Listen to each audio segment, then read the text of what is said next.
Magandang buhay mga panyero ko. Ito, nagluluto na naman si panyero ko. Ayan, ng sinampalukang manok. Native panyero luluto natin ngayon. Pulis natin yung camera. Ayan. Native chicken. Nagkatay tayo na isang manok. Iba talaga pag may alaga, kahit anong oras pwede kang magluto. Ayan. Karan tayo ng luya.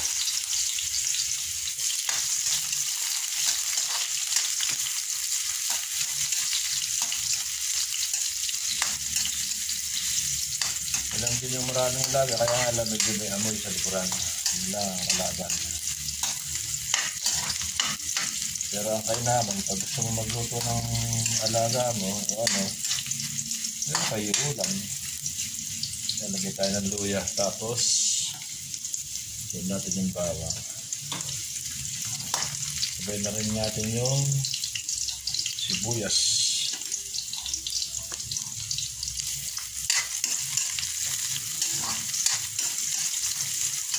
Bango, naamoy na agad yung luya. Maya pa niya, lagyan natin ang tanglad dyan kung katayin tanglad. Kaya hindi kaya tanglad dito sa gilid ng bahay eh. Lagyan natin ang tanglad parang wala yung walang sand. Pwede na, lagay natin panyero yung ating native chicken.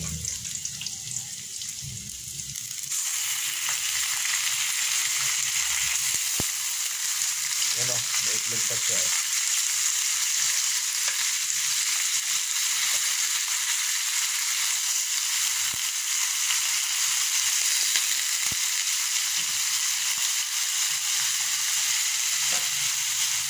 Grabe, sarap ang sabaw niya. Sinampalukang native chicken yan guys. Ayan.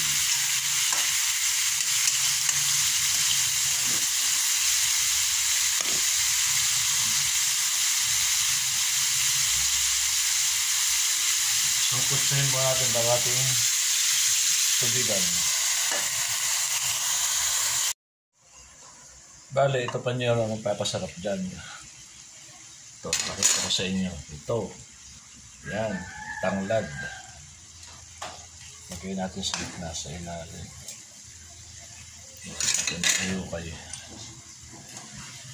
Yan ang magpapasarap dyan. Yung tanglad. Sa ating native chicken. Tapos lagay natin ng asin. Patayang patis eh. Asin na lang.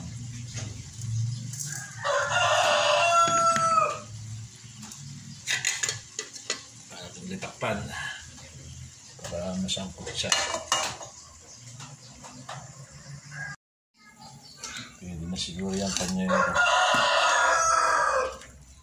Lagyan natin yung ating pang-asim. Ayan o. Gusto ko maasim na maasim kaya lalagay natin lahat ito. Yan.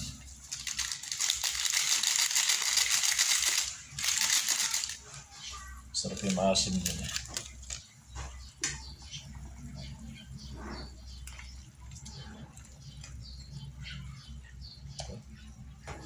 Talagay ko ba yung kulang pa yung sabaw.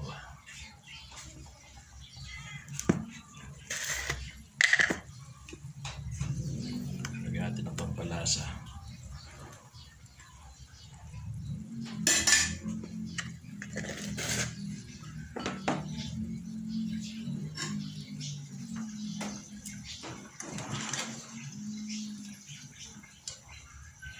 Yan o. Ito nagpasarap dyan panyero. Yan, tanglad. Tanggal ang lasa niya yan.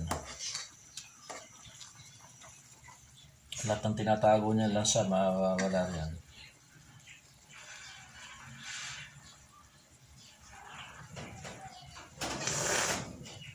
Ako po, yun napakasarap. Panuloy natin. First time ko ito panyero maglalagay ng alokbatis sa sinampalukang manok. Sabi nila masarap daw pero ngayon susubukan ko. Yan, marami ko nakuha sa likod bahay. Yan. First time. palukang manok na may alokbate. Sabi nila kasi masarap daw yun. Susubukan natin. Kung ano lasa niya. Ayan. Dami oh. Tatakpan ulit natin para kumulo. Ito na, tikpan natin panyero yung ating sinampalukang manok na may alokbate. Ayan oh. Kulay, okay naman pala yung kulay niya. First time ko yung kakain ng ganyan eh.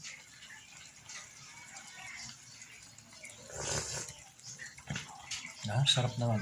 Sabi kanina nila masarap daw. Ayan, okay naman pala.